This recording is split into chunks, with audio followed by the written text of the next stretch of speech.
அனைவருக்கும் வணக்கம். Astro mind therapy அன்புலங்கள் அனைவரையும் இந்த புதிய வீடியோவில் சந்திப்பதில் பெரும் மகிழ்ச்சி அடைகிறேன். இந்த வீடியோவோட தலைப்பு குரு வக்ர நிவர்த்தியால் குனிய போகும் ராசிகள் அப்படிங்கிற தலைப்பில் தான் பார்க்க போகிறோம். மீண்டும் தலைப்பை சொல்கிறேன். குரு வக்ர நிவர்த்தியால் குனிய போகும் ராசிகள். இது என்ன சார், எதுகை மோனைக்காக அப்படியே ஏதோ போட்டு விட்றீங்களா? அது என்ன குனிய போகும் ராசிகள்? எஸ், சில முயற்சிகளால் தலைகுனிவை சந்திக்கிறது, சில செயல்பாட்டால் பணிஞ்சு போகிறது, இல்லை தலைகுனிவை அசிங்கத்தை சந்திக்கிற மாதிரி. அப்போ தவறு நடந்துருச்சுன்னா பணிஞ்சு தானே போகணும், தலைகுனிவு தானே ஏற்படும். தொழில் வேலை ரீதியாக தலைகுனிவை சந்திக்கிறது, அண்டு சொந்த பந்தங்கள் மத்தியில் தலைகுனிவை சந்திக்கிறது. அதனால தான் அதை குனிய போகும் ராசிகளில் சொல்லியிருக்கேன். இதில் யார் வரா? இந்த குரு வக்ர நிவர்த்தியால் எந்தெந்த ராசிகள் குனிய போகுது அப்படிங்கிறதுல ஃபஸ்ட்டு வர்றது மேஷ லக்னம் அண்டு மேஷ ராசி அன்புள்ளங்கள். இவங்களுக்கு நல்ல வாய்ப்புகள் இதெல்லாம் கிடைக்கும். ஆனால் அதை செய்யறதுக்கு தைரியம் இருக்காது, பயம் இருக்கும், தடுமாற்றம் இருக்கும், தடைகள் இருக்கும், எதையும் முயற்சி பண்ண முடியாதபடி இருக்கும். உடம்பு சரியில்லை, மனசு சரியில்லை, அப்போ தானே தைரிய குறைவு வரும், தேவையற்ற பயம் வரும், ஒரு தன்னம்பிக்கை இருக்காது. அப்படி இருக்கிறதுக்கான வாய்ப்புகள் இருக்குது. ஏன்னா குரு பகவான் 3ஆம் இடத்துல இருக்கார். குரு அந்த அளவுக்கு 3ல் இருக்கிறது நல்லதல்ல. ஒரு ராசிக்கு 2, 5, 7, 9 இருந்தால் தான் நல்லது. 3ஆம் இடத்துல இருக்கிறது முயற்சிகளில் தடை, பிரச்சனை, தைரியம் இல்லாத தன்மை இதெல்லாம் கொடுப்பார். இது எங்கே மரியாதை போயிட போகுது, விரயமாயிட போகுதுன்னு முயற்சி பண்ணுறதுல யோசிப்பீங்க. ஆனால் உங்களுக்கு 7ஆம் இடத்தை அவர் பார்க்கறதால நல்ல சூழல் அமைஞ்சிரும், நல்ல பார்ட்னர் அமைவாங்க. விட்டகுறை தொட்டகுறைன்னு ஆட்கள் வரும். கல்யாணம் ஆகாத ஆளுங்களுக்கு கல்யாணத்துக்கு பொண்ணு போன ஜென்மத்தில் உங்கள்கிட்ட இந்த விட்டகுறை தொட்டகுறைன்னு அந்த மாதிரி ஆளா. அது என்ன சார் விட்டகுறை தொட்டகுறை அப்படின்னாக்கா, போன ஜென்மத்தில் நல்ல சுகத்தை உங்களுக்கு கொடுத்துருப்பாங்க, அந்த சுகத்தை திரும்ப உங்கள்கிட்டருந்து அனுபவிக்க வருவாங்க. இல்லாட்டி ரொம்ப கஷ்டத்தை கொடுத்துருப்பாங்க, அந்த கஷ்டத்தை உங்கள் வழியாக அவங்க அனுபவிக்க வருவாங்க. அதாவது கொடுக்கல் வாங்கல், பாசிட்டிவ் நெகட்டிவ், நல்லதையும் கெட்டதையும் அனுபவிக்க வர்ற மாதிரி வருவாங்க. ஸோ ஏன்னா 7ஆம் இடத்தை பார்க்குறார். இப்போ நல்ல திசாபுத்தியாக இருந்துச்சு அப்படின்னா அந்த விட்டகுறை தொட்டகுறைன்னு வரக்கூடிய ஆள் உங்களுக்கு அப்படி ஒரு திருப்தி, சந்தோஷம், நன்மைகளை கொடுக்குற மாதிரி இருக்கும். என்னதான் தடை வந்தாலும் இறுதியில் வெற்றி கிடைக்கும். அந்த பார்ட்னர்ஷிப் நல்லபடியாக முடியும். அந்த சூழலில் வெற்றி அடைகிறது, ஆசைகள் நிறைவேறுவது, வெளி உலகத்தில் பாப்புலர் ஆகிறது, அதெல்லாம் நடக்கும். என்னதான் தடை பிரச்சனை வந்தாலும். இதே கெட்ட தசாபுத்தியாக இருந்தால் அது நிமித்த மாதிரி தடை வந்துச்சு, நம்ம தான் வீம்புக்கு செஞ்சோம், நல்லா இருக்கே சூழல்னு கெடுத்துக்கிட்டோம். ஏன்னா இது கோச்சார ரீதியான பலன்கள்ங்கிறதால 25% தான் ஒர்க் அவுட் ஆகும்.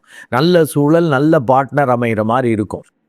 அதை நம்பி செஞ்சு மாட்டிக்குவீங்க கெட்ட தசாபுத்தியாக இருந்தால். ஆக மேஜர் விஷயங்கள், பெரிய அளவுக்கு பொருள் மரியாதை அதில் சம்மந்தப்படுது, பெரிய அளவுக்கு சொத்து சம்மந்தப்படுது அப்படின்னா நிதானமாக அக்ரிமெண்ட் கான்ட்ராக்ட்லெல்லாம் கையெழுத்து போடணும். இல்லாட்டி உணர்ச்சி வசப்பட்டு தப்பாக கையெழுத்து போட்டு மாட்டிக்குவீங்க. நல்ல சொத்தை ஏமாந்துடுறது, அது மாதிரிலாம் வர்றதுக்கான வாய்ப்புகள் உண்டு. பெருமைக்காக, புகழுக்காக கண் மயங்கி, ஏன்னா உங்களுக்கு அந்த குரு பகவான் 9, 12 குடைவன். பெருமை, புகழ், மரியாதைக்காக இழப்பை சந்திக்கிற மாதிரி சில முயற்சிகளை பண்ணிடுவீங்க கெட்ட தசாபுத்தியாக இருந்தால். நல்ல தசாபுத்தியாக இருந்தால் பெருமை, திருப்தி, புகழ் கிடைக்கக்கூடிய இதில் சின்னதாக தடை வருதுன்னு விட்டுருவீங்க. நீங்கள் அதை செஞ்சுருவீங்க, பின்னாடி வருத்தப்படுவீங்க. ஆஹா, இது அவ்வளவு நல்ல வாய்ப்பாக நம்ம மிஸ் பண்ணிட்டோமே அப்படின்னு சொல்லி கஷ்டப்படுற மாதிரி இருக்கும். ஏன்னா குரு பகவான் 7ஆம் இடத்தை பார்க்குறப்ப நல்ல வாய்ப்புகள், நல்ல பார்ட்னரை கொடுப்பார். அண்டு பெரிய அளவுக்கு புகழ், மரியாதையை இப்போ நீங்கள் செய்யக்கூடிய விஷயங்கள் பரம்பரைக்கே நல்லது பண்ணுற மாதிரிலாம் வாய்ப்புகளை அவர் கண்டிப்பாக கொடுப்பார். அண்டு 11ஆம் இடத்தையும் அவர் பார்க்கறதால அதன் மூலம் லாபம் கிடைத்தே தீரும். ஏதோ ஆரம்பத்தில் அப்படி தடை வருதுன்னு விட்டுறாதீங்க, தைரியமாக செய்யுங்க. நல்ல தசாபுத்தியாக இருந்தால் அமோகமாக இருக்கும். கெட்ட தசாபுத்தின்னா ஓரளவு இந்த கெட்டதை தப்பிக்கிறது கூட உதவும். அதனால் தடை வருதுன்னு பண்ணிக்காதீங்க. அதை ஜாதக வெயிட்டு, உங்கள் ஜாதக பிறப்பு ஜாதகம் எப்படி வெயிட்டு, இப்போ நடத்தக்கூடிய தசாபுத்தி என்ன மாதிரி வேலைகளை செய்யுது அதெல்லாம் பார்த்துட்டா தான் அது சம்மந்தமான முயற்சிகளில் கவனமாக நம்ம செய்யலாம். இல்லாட்டி குழப்பம்தான் வரும். நிறைய லாபம் கிடைக்கும்னு செஞ்சு முயற்சியை செய்யாமல் விட்டுருவீங்க, இல்லை அதில் சின்ன தடை வருதுன்னு விட்டுருவீங்க. இப்படிலாம் அதில் சிக்கல்கள் வர்ற மாதிரி இருக்கும். கண்டிப்பாக மெடிடேட் பண்ணிக்கங்க. அப்போ தான் ஏதாவது ஒரு தடை பிரச்சனை, ஒரு சின்ன விஷயத்துக்காக நல்ல பார்ட்னர், இந்த விட்டகுறை தொட்டகுறைங்கிற ஆளை விட்டுருவீங்க. அது மாதிரி விட்டகுறை தொட்டகுறைங்கிற ஆளை பற்றி சொல்லியிருக்கேன் என்னான்ட்டு. அவங்கள விட்டுட்டிங்கன்னா அடுத்த ஜென்மத்தில் அவங்க வருவாங்க. பாதியிலேயே சில பேர்லாம் டைவர்ஸ் பண்ணிட்டு போவாங்க பாருங்க, சரியில்லை அப்படின்னு. இவங்க இந்த ஜென்மத்தில் தப்பிச்சிட்டு தான் நினைப்பாங்க, அந்த ஆள்கிட்டேருந்து தப்பிச்சிட்டோன்னு. அது கணக்கு இருக்குது அப்படின்னா ஏன்னா மியூச்சுவலில் போனால் ரைட்டுங்க. மியூச்சுவலாக ஒருத்தருக்கு ஒருத்தர் பிரிஞ்சுக்கிட்டிங்கன்னா பிரச்சனை இல்லை. வாண்டடாக ஒருத்தவங்க பயமுறுத்தி இது அவங்கள திணிச்சு அந்த விவாகரத்தை வாங்குறீங்க அப்படின்னா அடுத்த ஜென்மம் அவங்க வந்துடுவாங்க. ஹாய் ஐ எம் கம்மிங் அப்படிம்பாங்க. இது தேவையா? இந்த ஜென்மத்திலே முடிச்சுட்டு போயிடணும். ஸோ அந்த மாதிரி விஷயங்கள் நடக்கும். கெட்ட தசாபுத்தினாக்க கண்டிப்பாக கவனமாக பார்த்துக்கணும். ஏன்னா உங்களுக்கு நல்ல பார்ட்னர் கிடைக்கிறது, நல்ல சூழல் கிடைக்கிறது கண்டிப்பாக நடக்கும். சின்ன முயற்சிகளில் தடை வருதுன்னு விட்டுறக்கூடாது. இல்லை தைரியம் இல்லை, தன்னம்பிக்கை இல்லைன்னு விட்டுறக்கூடாது. அடுத்து புகழ் மரியாதை கிடைக்கும், பெருமை கிடைக்கும். அதை கெடுத்துக்க வேண்டாம். தடை வருதுன்னு போனால் போது செய்வோம் அப்படின்னு செய்யணும். என்ன பெருசாக செய்யணுன்னாக்கா தசாபுத்தியை பார்த்துக்கணும். சின்னதாக இருக்குன்னா பரவாயில்லன்னு செய்யலாம். அடுத்து லாபம் கிடைத்தே தீரும். அதனால் தடை வருது இதுன்னு விட்டுறாதீங்க. முயற்சி பண்ணுறதை விடக்கூடாது. தைரியமாக இறங்கி செய்யணும். ஆனால் பேராசைப்பட்டீங்கன்னா தான் வம்பு. ஏன்னா மேஷ லக்னம் அண்ட் மேஷ ராசிங்கிறது சரலக்னம், சரராசி. பேராசையோடு செஞ்சீங்கன்னா தான் சொதப்போம். அந்த முயற்சி ரொம்ப அகலக்கால் வச்சு விட்ருவீங்க. தகுதிக்கு மீறிய லெவலாக போயிடும். அதுக்கேற்றபடி கடனை வாங்குறது, எல்லாத்தையும் அடமானம் வச்சு ரிஸ்க் எடுக்கிறது. ஒருவேளை ஃபெயிலியர் ஆகிடுச்சுன்னா என்ன செய்கிறதுன்னு தெரியாமல் முழிச்சிட்ருக்கிற மாதிரி இருக்கும். ரொம்ப கவனம் தேவை. அதுக்கு நல்லா மெடிடேட் பண்ணிக்கணும். அடுத்து குரு வக்ர நிவர்த்தியால் குனிய போகும் ராசிகளில் வர்றது மிதுன லக்னம் அண்டு மிதுன ராசி அன்புள்ளங்கள். இவங்களுக்கு ஜென்ம குருவாக அவர் இருக்கார். அவர் பாதகாதிபதி அந்தஸ்து வாங்குறார். உங்களுக்கு ஆகாதவர். உங்கள் லக்னாதிபதி புதன் புத்திசாலி அப்படின்னா இந்த குரு பகவான் அறிவாளி. அவன் மற்றவர்கள், சூழல், பார்ட்னர்ஸ் அண்டு தொழில் வேலைக்குரியவன். அவன் லக்னத்திலேயே இருந்து சில பாதகங்களை உங்களுக்கு இதை செய்யலாம் அதை செய்யலாம், மற்றவங்க ஒத்துழைப்பு கிடைக்கிற மாதிரி, பெரிய அளவுக்கு தொழில் வேலை வாய்ப்புகள்லாம் வர்ற மாதிரி அப்படிலாம் இருக்கிற மாதிரி இருக்கும். அது எல்லாமே நெகட்டிவாக இருக்கும்.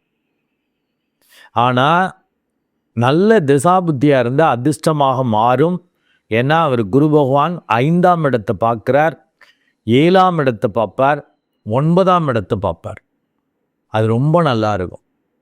பெரிய பாதகமாகிடும்னு நினச்சிட்டு இருப்பீங்க, அது அதிர்ஷ்டமாக இருக்கும். ஐயோ இந்த ஆள், இந்த பார்ட்னர் சரியில்லையா, பார்க்கவே ஒரு மாதிரி இருக்கார், ஐயையோ இந்த பொண்ணும் பார்க்கவே கொஞ்சம் சுமாராக இருக்குது, நல்லா இல்லை, அவ்வளோ ஒரு இது இல்லை, இந்த பையன் இந்த ஆள் அந்தளவுக்கு நல்லா இல்லைன்னு நினைப்பீங்க. அதுதான் பக்காவாக வரும். நல்ல திசாபுத்தியாக இருந்தால் அது மெட்ரலைஸ் ஆகும், தப்பிச்சுக்குவீங்க. கெட்ட திசாபுத்தியாக இருந்தால் நீங்கள் கெடுத்துக்குவீங்க. ஏன்னா உங்களுக்கு குரு பார்க்குற இடத்துக்கு நல்லது பண்ணுவார். இப்போ 5ஆம் இடத்தை பார்க்கறதால அதிர்ஷ்டம் வரும். பெரிய அளவுக்கு குழந்தைகள் வழியாக திருப்தி, புத்தி வழியாக நல்ல ஸ்மார்ட்டாக வேலை பார்க்குற மாதிரி வரும். ஏன்னா பாதகாதிபதி லக்னத்தில் இருக்கிறப்ப ஏதாவது பாதகம் வந்துட போதுன்னு விழிப்புணர்வோடு செயல்பட வைக்கும். ஆல்ரெடி நல்ல புத்திசாலி தான். நல்லா மெடிடேட் பண்ணிட்டீங்கன்னா புத்திசாலித்தனமாக பிஹேவ் பண்ணால் ஓரளவு உங்கள் தகுதிக்கேற்ற வெற்றி கிடைக்கும். இதே மெடிடேட் பண்ணிட்டீங்கன்னா ஞானி போல் பிஹேவ் பண்ணுவீங்க, தகுதிக்கு மீறியது உங்களுக்கு கிடைக்கும். அதனால் நல்லா மெடிடேட் பண்ணிட்டீங்கன்னா உங்கள் புத்தி அப்படி ஸ்மார்ட்டாக வேலை பார்ப்போம். பெரிய பாதகங்கள் வராமல் அழகாக வேலை பார்ப்பீங்க. அண்டு வரக்கூடிய சூழலை, பார்ட்னரை, பாதகத்தை விலைக்கு நல்லதை எடுத்துக்கக்கூடிய தன்மை வந்துடும் மெடிடேட் பண்ணிங்கன்னா. இல்லாட்டி பயந்துக்கிட்டு விட்டுருவீங்க. மேலோட்டமாக பார்க்குறப்ப அந்த பொண்ணு சுமாராக இருக்கிற மாதிரி இருக்கும். அப்படி பாசக்காரியா, சொத்துக்காரியா, திறமைக்காரியா இருப்பாள். அதுபோல் வைஸ் வர்ஸா பொண்ணுக்கு அந்த பையன் பார்க்கறதுக்கு கட்டையா இல்லை முடி இல்லாமல் அப்படி இப்படி ஏதாவது இருக்கும். ஆனால் மிகப்பெரிய அளவுக்கு அதிர்ஷ்டத்தை, நல்ல சுகமான வாழ்க்கை, நல்ல உண்மையான சுகத்தை கொடுக்குறவனாக இருப்பான். பார்க்குறப்ப அப்படி தெரியாது. ஏதோ ஒரு படத்தில் சொல்லுவாங்கள்ல, பார்த்தா தெரியாது, எங்களெல்லாம் பார்த்ததும் பிடிக்காது, பார்க்க பிடிக்கும்பாங்கல்ல, அந்த மாதிரி தான் வர்ற மாதிரி இருக்கும். ஸோ மிதுன லக்னம் அண்டு மிதுன ராசி அன்புள்ளங்கள் விட்டகுறை தொட்டகுறைங்கிற ஆளெல்லாம் இப்போ பார்க்குற மாதிரி இருக்கும். ஆனால் அவங்கள கெடுத்துக்காதீங்க, விலக்கி விட்டுறாதீங்க. ஏன்னா அடுத்த ஜென்மத்துக்கு அவங்க வந்துட்டுருக்கிறதுக்காக அந்த கர்ம வினையை எடுத்துகிட்டு போகிற மாதிரி ஆகும். இப்பயே நல்லதையும் அது சந்தோஷத்தையும், விட்டகுறை தொட்டகுறைன்னா நெகட்டிவாக நினச்சிக்க வேண்டாம். Negative as well as positive ரெண்டுத்தையுமே அது கொடுக்கும். ஏன்னா உங்கள்கிட்ட சுகத்தை அனுபவித்தவங்க உங்கள்கிட்ட சுகத்தை கொடுக்க வருவாங்க, உங்கள்கிட்ட துன்பத்தை அனுபவித்தவங்க உங்களை துன்பப்படுத்த வருவாங்க. இதுதான் நடக்கும். அது அப்போ தான் டேலி ஆகும். இல்லாட்டி வம்பு கணக்கை டேலி பண்ணணுமா இல்லையா? ஸோ அதற்கு மிதுன லக்னம் அண்டு மிதுன ராசி அன்புள்ளங்கள் நல்லா இப்போ மெடிடேட் பண்ணிக்கணும். மேஜர் டெசிஷன், அதாவது லைஃப் பார்ட்னர் எடுக்கிறது, குழந்தைகளுக்கு பெரிய அளவுக்கு ஒரு கேரியரை பெரிய நல்லது செய்கிறேன்னு நினச்சி பெரிய அளவுக்கு இன்வெஸ்ட்மெண்ட்டு, பெரிய அளவுக்கு ஏதோ செய்கிறப்பெல்லாம் அவங்க ஜாதத்தையும் உங்கள் ஜாதத்தையும் பார்த்துக்கணும். வெயிட் இருக்கா? அண்டு தந்தைக்கு இல்லை பெருமையாக பரம்பரைக்கே நல்லது பண்ணுற மாதிரி சில காரியங்கள் செய்கிறப்ப எதுவும் பாதகம் வராமல் பண்ணிக்கணும்.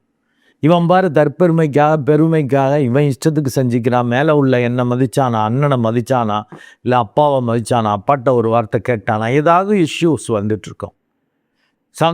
சகோதரிகளையும் அனுசரித்து போகணும். ஏன்னா அவங்கெல்லாம் உங்களை பகைப்பாங்க, அவங்க தன்னை பெரிய ஆளாக இருப்பாங்க. நீங்கள் என்ன தான் புத்திசாலித்தனமாக ஸ்மார்ட்டாக அவங்கள விட பெருசாக ஜெயித்தாலும் அதே பொறாமையாக வரும். இவனுக்கு கொஞ்சோண்டு தெரிஞ்சு வச்சுட்டு எல்லாம் தெரிஞ்சவன் மாதிரி பந்தா விட்டு ஜெயிக்கிறான்னு வரும்.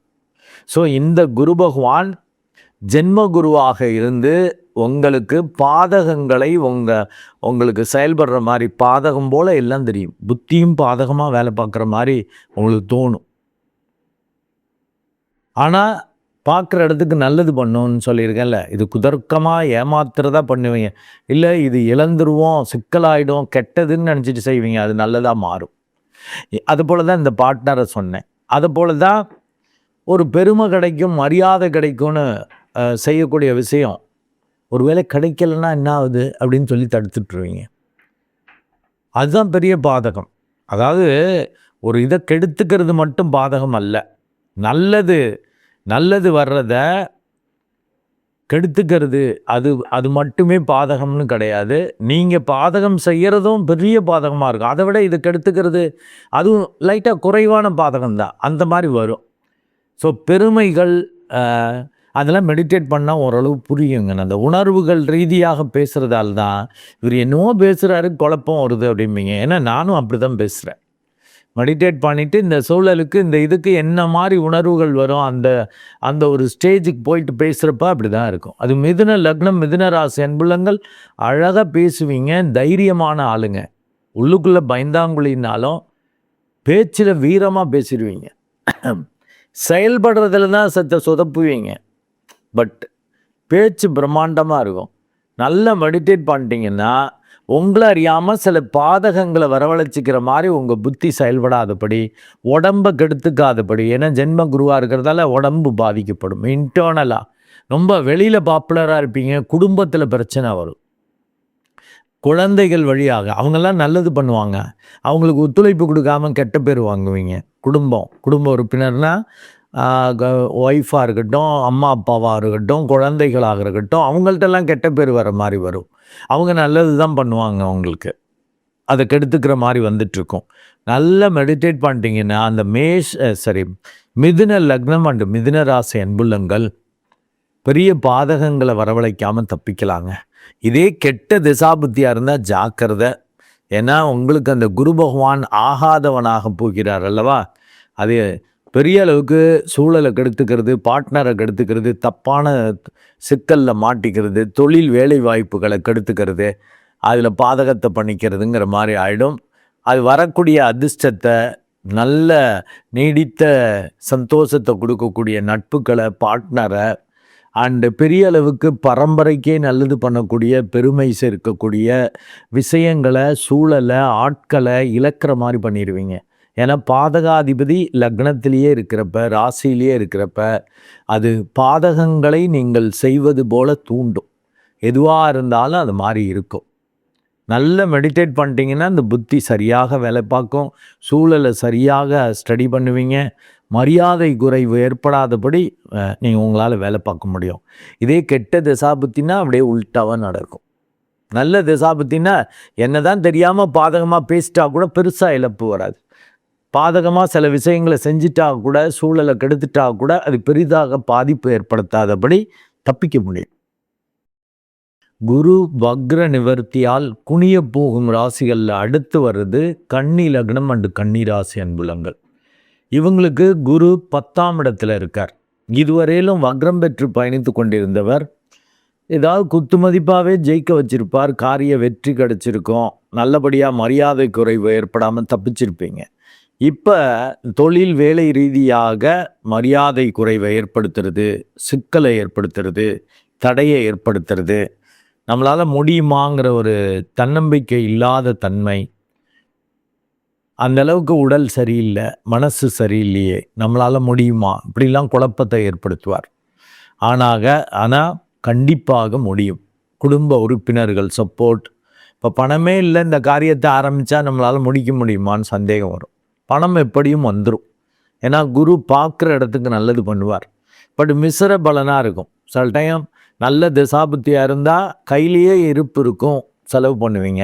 இல்லாட்டி கடனை வாங்கி செலவு பண்ணுவீங்க. அது ரொம்ப கெட்ட திசாபுத்தி அப்படின்னாக்க வாங்கக்கூடாத ஆளுங்கள்கிட்ட கடனை வாங்கி பிஸ்னஸை ஆரம்பித்து பிஸ்னஸ் ஸ்தம்பிச்சு போகிற மாதிரிலாம் வரும். இது உங்கள் ஜாதகத்தை பார்த்துட்டு செஞ்சுக்கணும். ஆனால் பொருள் கிடைக்கும், உங்கள் வித்தை திறமை வெளிப்படும். ஆனால் பயப்படுவீங்க, உடம்பு சரியில்லாத மாதிரி இருக்கேன், நம்மளால் முடியுமா, சுகக்கேடு வர்ற மாதிரி இருக்கும். ஆனால் அது உண்மை அல்ல. தைரியமாக இறங்கி நீங்கள் வேலை செய்யலாம். உங்கள் வித்தை திறமை பலிதமாகுமோன்னு பயம் வரும். நம்மளுக்கு தெரியுது இது ஒர்க் அவுட் ஆனிச்சுன்னா ரைட்டு, ஒர்க் அவுட் ஆனிச்சுன்னா பரவாயில்ல, ஒர்க் அவுட் ஆகலைன்னா அப்படின்னு சொல்லி பயம் வரும். அதை நினச்சி பயப்பட வேண்டாம். அவர் தடைகள், போட்டிகள், பிரச்சனைகள், பகையெல்லாம் வர்ற மாதிரி இருக்கே, நம்மளால் முடியுமோன்னு ஒரு குழப்பம் வரும் காரியமாற்றுறதுல. கவலையே படாதீங்க, கண்டிப்பாக வெற்றி உறுதி. உடல் சோர்வையோ மனச்சோர்வையோ பார்க்காமல் மரியாதை குறைவு வந்தாலும் பரவாயில்லன்னு இறங்கி வேலை செய்யணும். பட் மேஜர் வேலைகள் செய்யணும் அப்படின்னாக்க உங்கள் பிறப்பு ஜாதகத்தை பார்த்துக்கணும். நல்ல தசாபுத்தின்னா தைரியமாக செய்யலாம். ஏன்னா இப்போ இருக்கக்கூடிய வேலையிலேருந்து ஒரு புதிய வேலைக்கு போகிறது நல்ல வேலை, அந்தஸ்து மரியாதை கொடுக்கக்கூடிய வேலையாக இருக்கும். அப்படி மாறுற மாதிரி இருக்கும். ஆனால் உங்களுக்கு அந்தஸ்து மரியாதை போயிட போது நம்மளால் இது பண்ண முடியாது அப்படின்னு சொல்லி பயப்படுவீங்க. ஏன்னா இது கோச்சார ரீதியான பலன்கள்ங்கிறது 25% தான். இப்போ நல்ல தசாபுத்தி இருந்துருச்சு அப்படின்னா அப்படி பயந்துக்கிட்டே பாதகம் வந்துடும்னு போயிருப்பீங்க, அங்கே போய் சாதிச்சிருவீங்க, ஆச்சரியமான ரிசல்ட் கிடைக்கும். ஸோ 10ஆம் இடத்துல குரு இருந்தப்போ, வக்ரம் பெற்று போயிருந்தப்போ பயந்துக்கிட்டே செஞ்சது குத்து மதிப்பாக ஜெயிச்சிருப்பீங்க, மரியாதை வந்திருக்கும். அது மாதிரி இப்போ இல்லை. நல்ல சரியாக திட்டமிட்டு செய்யணும். வேலை தொழில் ரீதியாக முயற்சிகள் பண்ணுறப்ப கொஞ்சம் திட்டமிடுதல் வேணும். பொருள் வரும், தேவையில்லாமல் வேலைகளை பண்ணிட்டீங்கன்னா அப்புறம் சொந்த பந்தங்கள் வழியாக, சொத்துக்கள் வழியாக இழப்புகளை சந்திக்கிற மாதிரி வரும். நிம்மதி சந்தோஷம் போகும். அவங்க சொந்த பந்தங்கள் மத்தியில் மரியாதை குறைவு ஏற்படுற மாதிரி ஆகிடும். அதை போல தான் பார்ட்னர் வழியிலையும் நல்ல சூழலை கெடுத்துக்கிறது, நல்ல பார்ட்னரை கெடுத்துக்கிறங்கிற மாதிரி ஆகிடும். ஏன்னா அவன் 4-7 கூடையவன் 10ல் இருக்கிறப்ப அந்த காரியத்தை முடிக்க அந்த தொழிலுக்கு முக்கியமான ஆட்களை உணர்ச்சி வசப்பட்டு நீங்கள் பகைச்சி கெடுத்துக்கிற மாதிரி பண்ணிடுவீங்க. அப்படி பண்ணிவிட்டு அப்புறம் உடல் நம்மளால் பண்ண முடியுமான்னு பயம் வர்றது, சுகக்கேடு வர்றது, வியாதி வர்றது, அப்படி வரும். அது நல்லா மெடிடேட் பண்ணிக்கங்க, அப்போ தான் அது தெரியும். அண்ட் மேஜர் டெசிஷன் எப்பயும் நல்ல உங்கள் ஜாதகத்தை பார்த்துக்கணும். ஒரு ஜோதிடருக்கு 2 ஜோதிடர் பார்த்துட்டு செய்கிறது நல்லது. ஏன்னா குரு 10ல் வர்றப்ப பதவி பறிபோகும், வேலை தொழில் ரீதியாக அப்படி நோட்களில் போட்டிருக்கு. கெட்ட தசாபுத்தின்னா பதவி பறிபோகும். நல்ல தசாபுத்தியாக இருந்துச்சுன்னா அதுலேருந்து ஒரு மாற்றம், அந்த பதவி பறி போய் அதை விட நல்ல வேலைக்கு போகிறது, நல்ல இதை செய்கிறது, நல்ல தொழிலை செய்கிறது, அந்த மாதிரி வாய்ப்புகள் வரும். கேட்ட இடத்துல கடன் கிடைக்கும். என்னதான் தடை பிரச்சனைனாலும் இறுதி வெற்றி இருக்கும். சொத்து சேர்க்கை வரும். பெரிய அளவுக்கு சொந்த பந்தங்கள் வழியாக அவங்க மத்தியில் பெரிய அளவுக்கு மரியாதை வரும்.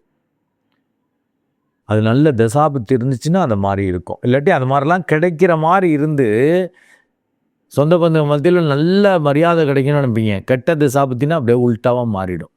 மரியாதை கொடுத்து வந்த ஆளுங்க ஃபஸ்ட்டு நல்லபடியாக பேசிட்டு வந்திருப்பாங்க. கடைசியில் சொதப்பும். தசாபத்தி சரியில்லைன்னா சொதப்ப தானே செய்யும்.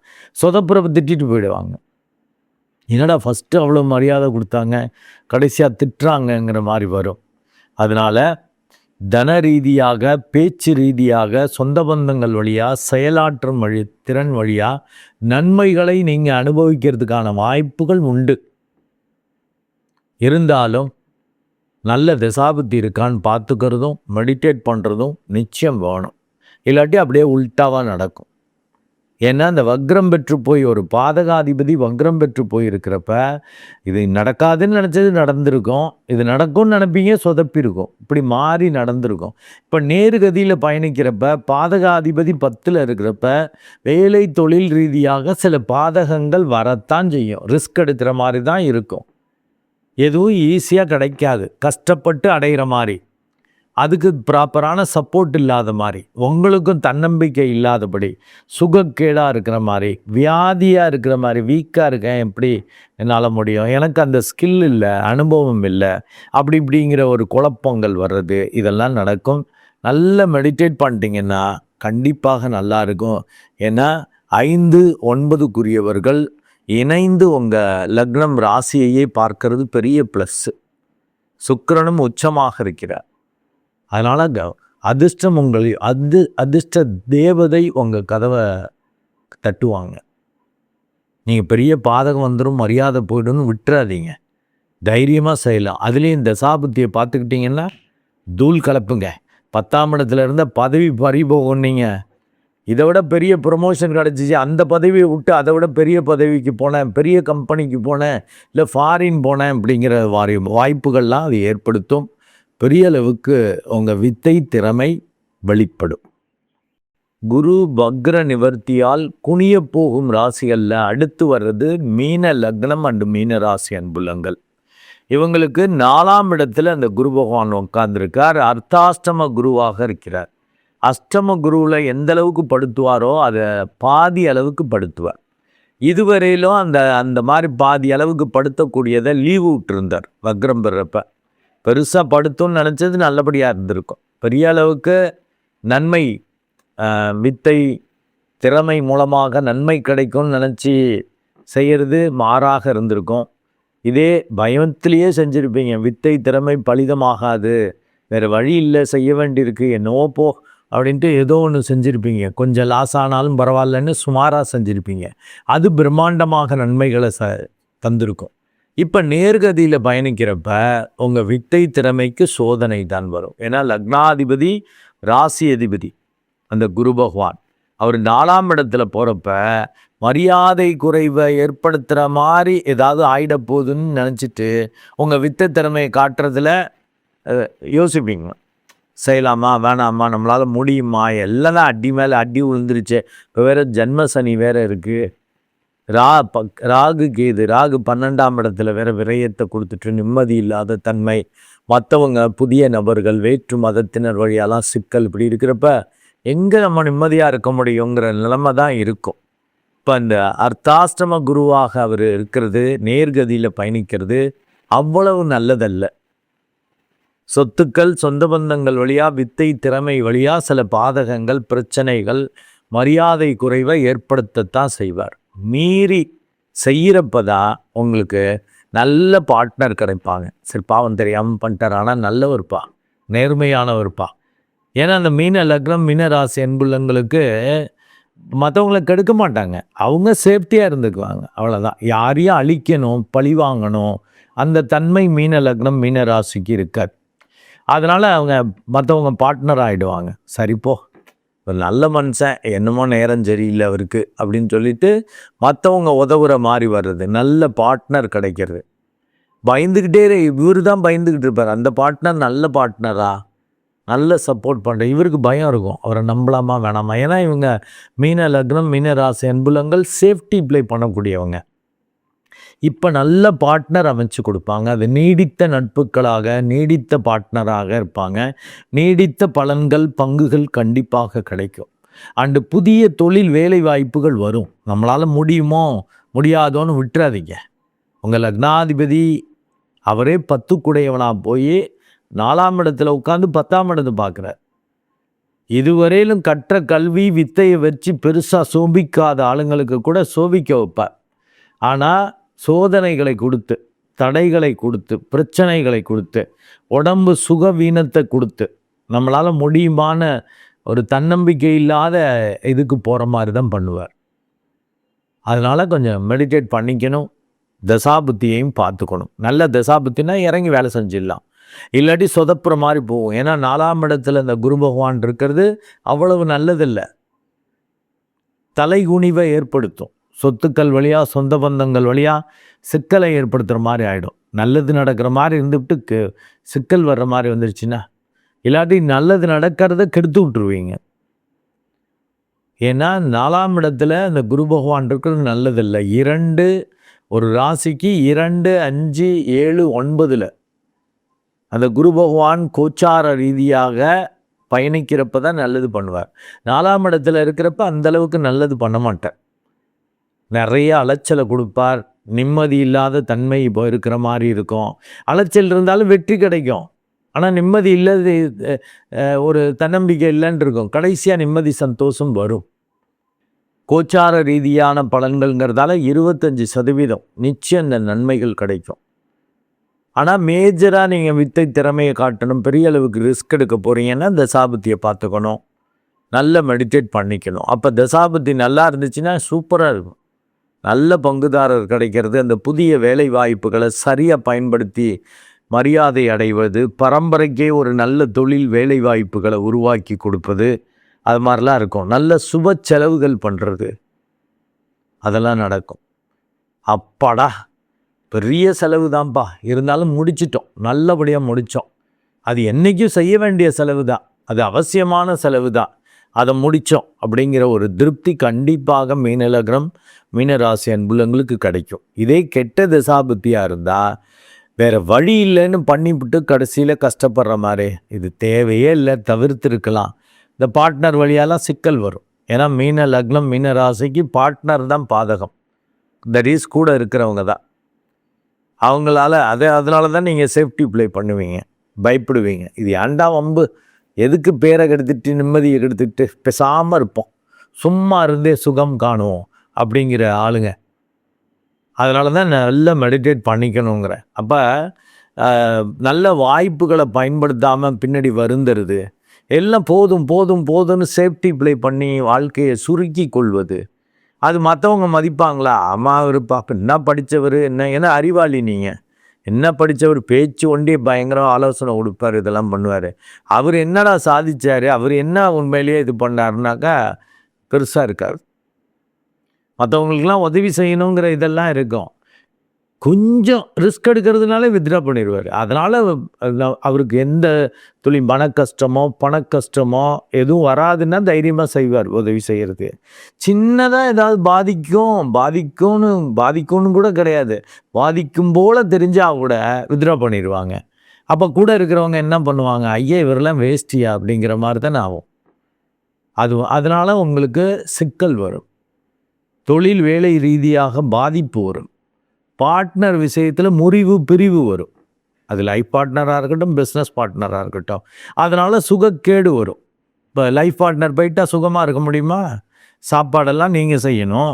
ஆம்பளையாக இருந்தால், பெண்களாக இருந்தால் வேலைக்கு போகணும், பொருளாதார ரீதியாக தன்னை நிலைநிறுத்த, இப்படிலாம் சோதனைகள் வரும், எதிர்பாராத சிக்கல்கள் வரும். அதனால தான் குனிய போகும் ராசிகளில் இவங்க வராங்க. தலை குனிவை, பணிஞ்சு போகிற மாதிரி சூழலை இதெல்லாம் நீங்கள் ஏற்படுத்திக்கணும், அப்படி மாற்றிக்கணும். தலை குனிகிற மாதிரி வராதுபடி தப்பிக்கணும். இல்லை தேவையான இடத்துல நீங்களே தலையை குனிஞ்சிட்டு போயிடணும். குனிய மாட்டேன்னு சொல்லி குனிய வச்சாங்கன்னா தான் வம்பு. அதனால் கண்டிப்பாக ஜாக்கிரதை.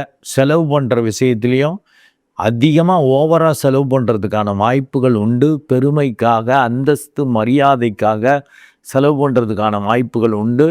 அவசியமானு பார்த்துட்டு செஞ்சுக்கங்க. சொந்த பந்தங்கள் மத்தியில் பெரிய மரியாதை கிடைக்கும்னு நீங்கள் செஞ்சுருப்பீங்க, அவங்க சிரிச்சிட்டு போவாங்க. இதுக்கு ஆடம்பரம் பற்றியா? இந்த ஒரு பழமொழி சொல்லுவாங்கல்ல, அர்த்த ராத்திரியில் கொடை பிடிக்கிறான்ட்டு. வெயில் இருந்தால் கொடை பிடிக்கலாம், பெருசாக மழை பெஞ்சால் கொடை பிடிக்கலாம். இருட்டில் போய் கொடையை பிடிச்சிட்டு யாரும் போவாங்களா? அது மாதிரி தேவையில்லாத வேலை பார்க்குறது. அதாவது ஒரு சின்ன பொருள் கீழே விழுந்துருச்சு, இது பண்ணிடுச்சுன்னா அதை எடுக்கிறது அந்த பொருளோட தன்மையை பொறுத்து இருக்குது.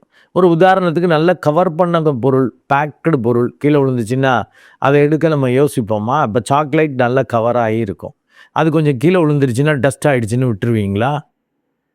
ஆனால் இவங்க விட்டுட்டு போகிற மாதிரி மற்றவங்க பார்த்து சிரிப்பாங்க, என்னடா அவன் ஒவ்வொரு அந்த மூளை வேலை செய்யாது.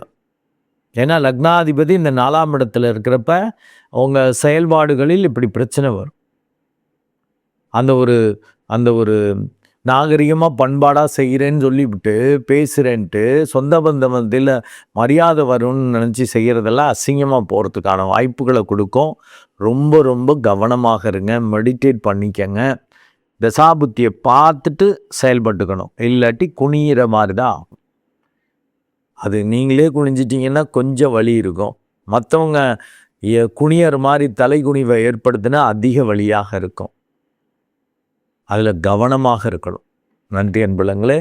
மீண்டும் ஒரு நல்ல வீடியோவில் உங்களை சந்திக்கிறேன். அதுவரை உங்களிடமிருந்து வணக்கம் கூறி விடைபெறுவது உங்கள் அன்பு டாக்டர் குழந்தை ஆர் கணேசன். நன்றி, வணக்கம்.